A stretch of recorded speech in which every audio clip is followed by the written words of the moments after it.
Alright, so heart sounds. Heart sounds occur when the valves close. So every time there is a valve that closes in the heart, it makes a sound. So the first heart sound that you have is called S1. When S1, what you're having is a mitral valve and the tricuspid valve are closing. That's what makes the first heart sound, the closing of mitral valve on the left side and tricuspid valve on the right side. Since there's more pressure on the left side of the heart than the right, the mitral valve closes first before the tricuspid. But overall, S1 is the first heart sound, and it's the closing of mitral valve and the tricuspid valve. And then we have the second heart sound, second heart, which is going to be closing of the aortic valve and the pulmonic valve. So the aortic valve is going to close on the left, and the pulmonic valve is going to close on the right. Now we have systole and diastole. Now systole occurs between the first heart sound and the second heart sound. As you know, systole is the contraction of the ventricles, right? So when the ventricles contract, what happens is the aortic valve has to be open so the blood can go from the left side of the heart to the body. The pulmonic valve has to be open on the right side so the blood can go from the right side of the heart to the lungs. So remember, in S1, mitral valve and tricuspid valve are closed, and aortic valve and pulmonic valve are open. So that makes it simple to know where systole is. So between S1 and S2 is where systole occurs. This is important because murmurs and all that stuff is you get a better understanding when you know about systole and diastole and where they occur.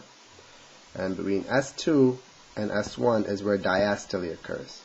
Now diastole is going to be when the mitral valve and the tricuspid valve are going to be open. Now remember, in diastole is when the ventricles relax, right? So when you have a ventricles that relax, the atrium is going to be filling the blood, filling up the ventricles with blood. So that's why you have a mitral valve which is going to be open on the left side, and the tricuspid valve which is going to be open on the right side. Now in diastole there's also two other heart sounds that you need to be aware of. Okay? The first early part of diastole is going to be called S3. Now this can be pathological, and but is normal in patients under 35. There we go. Patients under 35 and in pregnancy.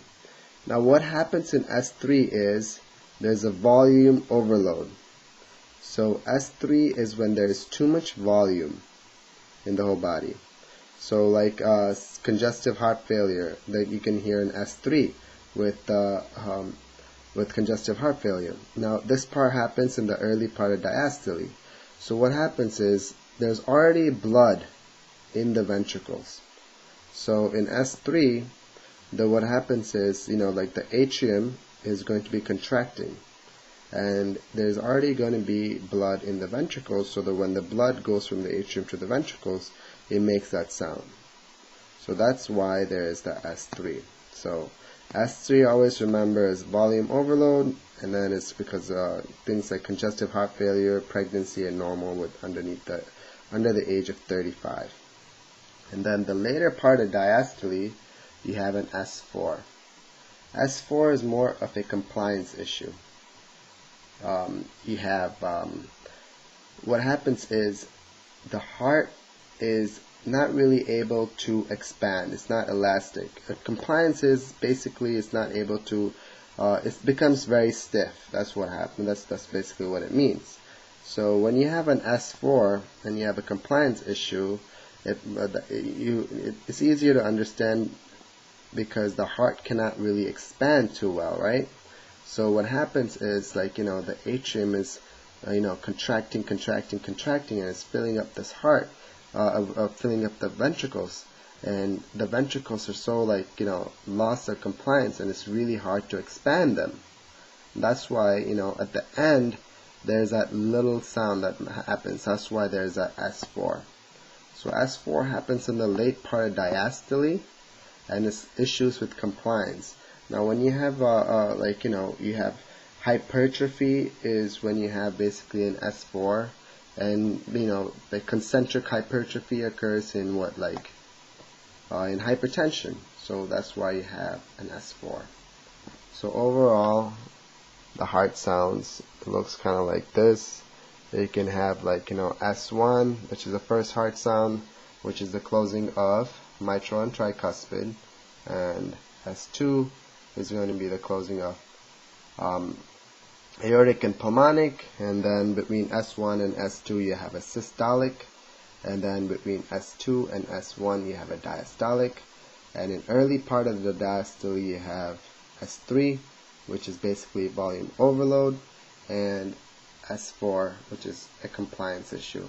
Actually, another thing that you want to add with the S4 is it can also be a they can also be like a volume in S4, just because as I said, it's a compliance issue, so the ventricles cannot really contract too much. So when you can't contract too much, there's a little bit of blood that's left behind. So when the atrium contracts, and then blood is trying to go into the ventricles, and there's still a little bit of blood in the ventricles, that's when you can also think of it as a volume overload. But most likely for S4, they'll ask you for hypertrophy. That's what the main thing is for.